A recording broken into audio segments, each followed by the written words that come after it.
up ahead. Affirmative 612. Back for another episode of the Wealthy Pilots Podcast with Scott Osborn. And Scott, we're going to talk a little bit about estate planning, right? The kind of the what to do when I die kind of strategy. Yeah. We all need it, you know. Yeah. Unfortunately, nobody gets out of this hotel. We all got to check out at some point, right? This hotel. Yeah. You can check out. It's not like the Hotel California. You can check out and you are going to leave. You are going to leave. That's right. Yeah. Most families, pilot families, are sadly, right? I mean, maybe one tragedy away. I mean, I guess anybody in life is one tragedy away from financial chaos, right? Sure. So let's talk about some main points this week, some critical areas, some things to think about from the estate planning side. Yeah, I mean, this is not a fun topic, but it's a necessary one. It's critical though, right? Yeah, it's critical. And, this is the one topic I always tell folks like, hey, this is the one that if we screw it up, we don't pay the price for it. Others do. You know what I mean? Yeah, true. So, and when I think of this topic specifically, I'm very passionate about it for clients because there's two folks I think of that come to my mind here. One is I had a widow reach out to me. She found me online. This is years ago. And her husband was actually a financial planner, money manager kind of person. Okay. He died suddenly at age 70. So not crazy young, but definitely not old. Right. And she was a few years older than him. She comes in. She had been locked out of all of his accounts. He was also like a real active trader. And so he had a bunch of options on a lot of their holdings. And, basically I never got to see the exact execution of those because we came in after the fact, but she reached out to us because she was locked out of all the accounts. And in the 2 months that she was locked out and couldn't get into them, their account dropped from 3 million to 2 million. Because of just some of the activity that was no longer being managed. Right. And, so then she comes in and basically, we're able to get it all cleaned up. It's just an administrative nightmare to take care of it. And, then she's got, bills that are not getting paid, mortgage payment was missed, all this stuff because she can't get into the banking systems. And, it just was an absolute mess. And that's setting aside. Yeah. Everything I just mentioned there has nothing to really do with like the estate plan as far as like the law is concerned. That's what we would think, right? We kind of think, I need a will, I need maybe a trust, powers of attorney, but like you need bill payment systems and you need, especially today's world, where's your passwords and who knows where they're at? Like, where do you find them? Dude, half the time it's just the Face ID, right? I mean, there's so many times. And again, even if it's not, password reset is pretty manageable. Many times you're going to have to do that anyways. But just knowing where all the accounts are, what the bank is, what the username is, just that kind of stuff. Cause like although password reset's easy, but not if you can't get into the person's computer, right? 100%. Absolutely. So, And so, that was kind of like one story where it was just kind of watching it really play out for her and listening to her tell the story about it was just terrible. And your heart broke for her because it's like, hey, we have the legal side of the estate plan, what's going on with the assets as far as the court is concerned, or probate or a trust if you have that. But we also have all these other things that, candidly, for a lot of spouses, that day-to-day, month-to-month stuff is the most stressful stuff to deal with short term. Exactly. And then the estate plan is more of that long-term side. And so this short-term, long-term thing, I kind of put together in what I call a when I die plan. And we have a table of contents and a process for building a when I die binder for your spouse, and I go through it once a year with Andrea on Black Friday, day after Thanksgiving. That's why I call it Black Friday. And it's her favorite to do after she woke up at 4 a.m. Sure. Yeah. Shopping. So I say, hey, here's the updates. And then I share a digital version to her email. So once a year, she gets an updated version. Very easy. It takes an hour a year to update it and reshare it and go through it.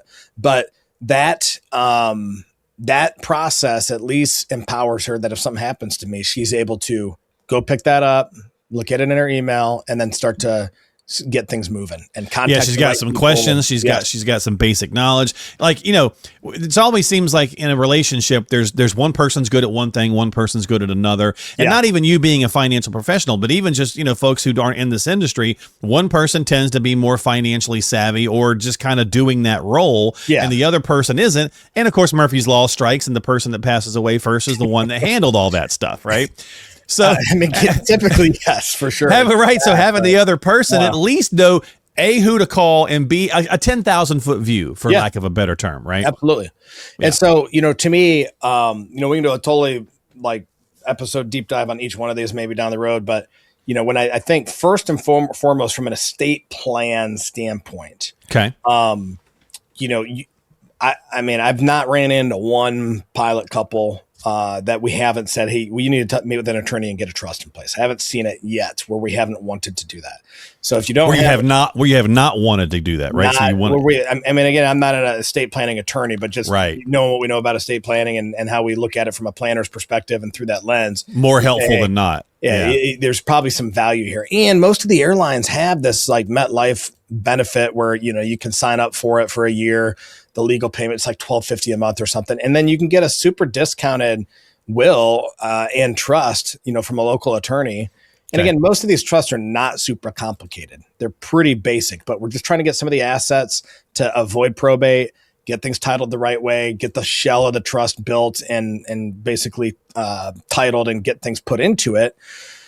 And then you can always add on to it later if some complexity comes in. You get into some business or you get more real estate or whatever. You can always add to it later if you need to, if you have some special needs planning to do for your children or whatever. I mean, there's many, many different kinds of trusts out there, but most people just need a basic trust to get their stuff to avoid going to probate if something happens to them. But, if you don't have a will, you don't have a trust. Yeah. I mean, definitely if you don't have a will, you got to get going on that ASAP. And don't forget, folks, a will just means you will go through probate, right? To Scott's point about the trust, a lot of people want to go the trust route because they don't want to go through probate. They want to keep it private, away from creditors or away from whatever. The national average is like 6%, right? So if I got a $500,000 home, I mean, that's a good chunk. I mean, 6% of that's $30,000. That you're going to pay to the probate court just to have them say where your house is going. So that's true.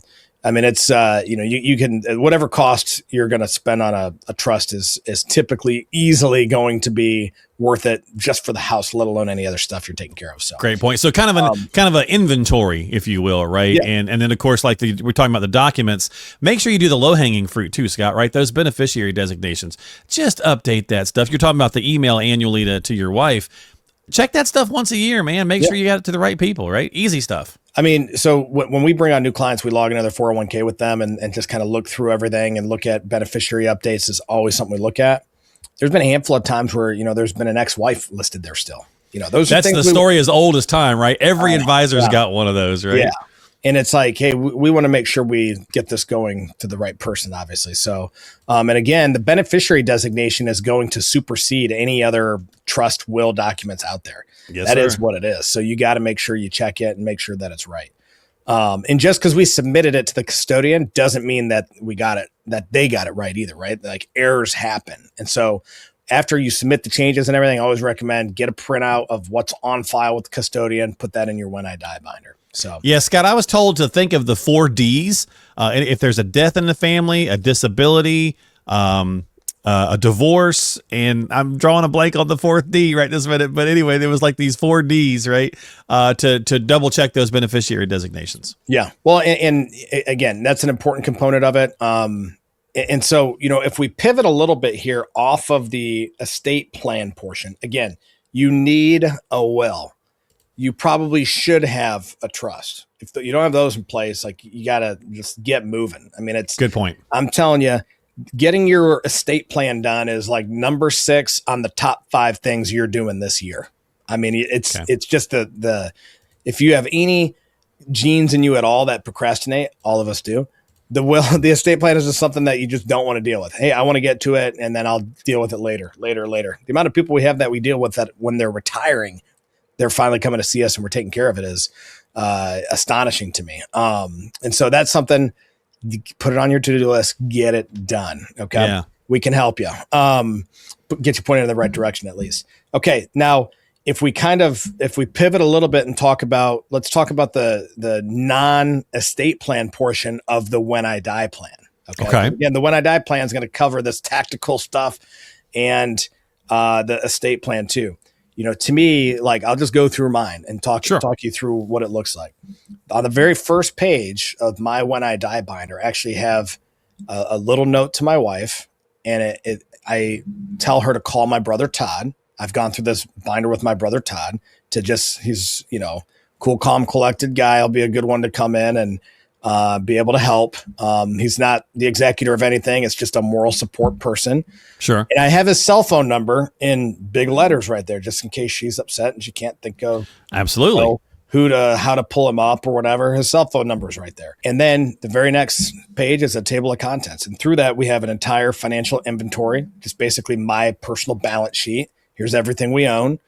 And then that's like a summarized page. And then the next sheet is like the list of all the accounts, between the different businesses we have, seven kids. Each kid, I got a checking account, a savings account, an investment account, and a 529 times 5 kids. We got a lot of dang accounts out there. Yeah. And so, and all these are getting funded, right? And so we keep track of, and they're getting funded from, a certain account. And so we got all that documented. So she knows like where the cash is coming in from and where it's going and all that.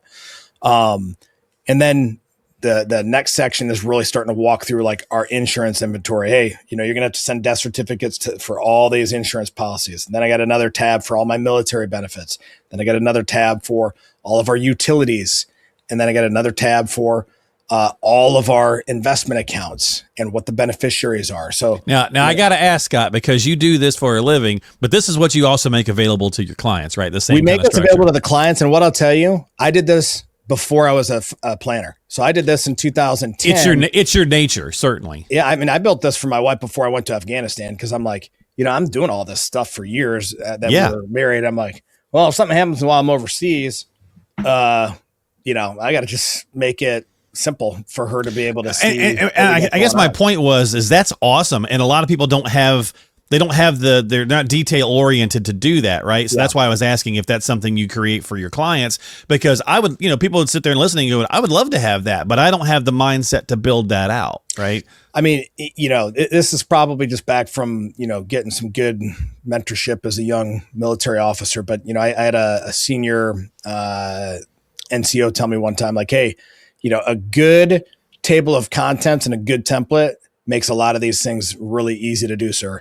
And I was like, that's great point. Good insight. And so even for me, that's where, the binder, it's like, it's a table of contents and a template for sure that we'll share. We don't even do it just for clients. We'll share it with anybody that asks for it. Oh, okay. All right. And then, you still got to fill it out. And so there's an element of, you got to do some work. Yeah. There is some work that has to be done. Yeah. But structure, structure helps people though, to that point. Getting the structure in place is what the lack of structure is what causes people to procrastinate. If I got a template to fill out, that's easy peasy. You know what I mean? Yeah. So, that's one I highly recommend. And again, that's great. The initial build, probably takes 4 to 6 hours. So you're on a layover, you got one day, skip one round of golf this year. I don't know if I would do that. I would do it in February, but find some time, do it on Black Friday, do it on the Friday after Thanksgiving while your wife's out there shopping. There you go. Do the initial build of it. And then it's a couple hours a year to maintain. I work hard for the family. All of our people watching this work hard for their families. We can do 2 hours of administrative work that I don't want to do to make sure that if something happens to me, I take care of them Annually. Yes. Right. It's 2 hours annually. So a little bit up front, but it's your family's worth 2 hours. Come on now. Yes. We do many other things that are much harder than this. It's just, I hate admin. It's annoying. Nobody likes it. Right. Nobody likes it, but it's necessary. And, we got to do things that are necessary to take care of the people we love. So you want them to run the household. I'm sorry. I was going to say, you want them to be able to run the household smoothly and efficiently, just like when you're here, or if you're not here, same thing. Yes, for sure. So again, those two things, the kind of the tactical when I die plan and the estate plan, we could talk endlessly about how much life insurance we should need and maybe different ways that we might want to structure a trust based off of the guardianship needs I have my kids. And maybe I need a spendthrift for kids who are not responsible. And, there's endless things that we want to make sure we kind of get documented and get right. But those are the foundational things I always recommend. At least let's get the basic estate planning documents done. And then let's get a binder built that the non-financial spouse can take care of business. And again, many times the wife is the financial spouse. Oh, often. And especially with as much as most of our pilots are male, as much as they are out there flying, and gone a good amount and they're coming and going, many times the spouse at home is taking care of the bill pay. And so if something happens to them, that can become a burden as well. Yeah. Now I'm working and taking care of the kids. I got to figure all this stuff out. I don't know where anything's at. It gets very, very stressful when you're trying to grieve. And so we want to make that process as seamless as possible. So yeah, that's a great point, right? It can go both ways, which is why, I mean, in the modern world, it's tough when, to go it alone, right? For sure. As always, again, I think I like your way you break that down, Scott, is like have the core structures in place. Every situation is going to have those different nuances about the different pieces that we could talk endlessly about, but get those core structures in place. And of course, Scott and them can help you out with that. He can help you out with that template. He can get you rolling, but you got to reach out to him. So let him know you need some help. Go to retireairlines.com. That's retireairlines.com. Get the toolkit. That's a great way to get started as well. Molly will pop on here in a second and tell you how to do it. But you can just go to retireairlines.com or click the links in the show descriptions below. And don't forget to subscribe to Apple, Spotify, and of course right here on YouTube, because we're going to continue on with a kind of this kind of overarching theme of, just kind of what to do when things are going on. I think we're going to talk about possibly pensions on the next one. Since they're dying, can you build your own? So tune back in for that stuff. Anything else, Scott, as we wrap up, buddy?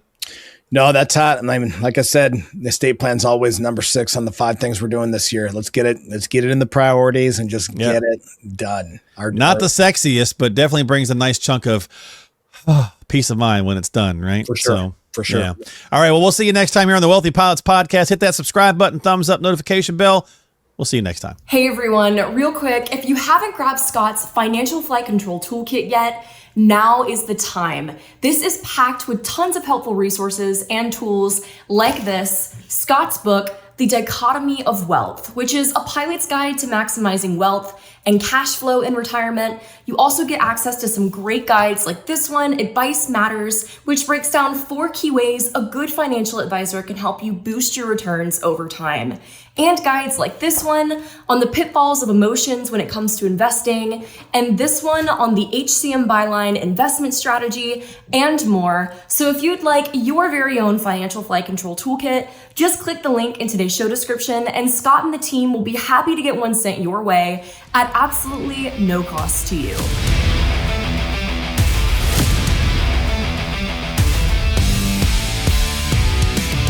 Information is for illustrative purposes only and does not constitute tax, investment, or legal advice. Always consult with a qualified investment, legal, or tax professional before taking any action.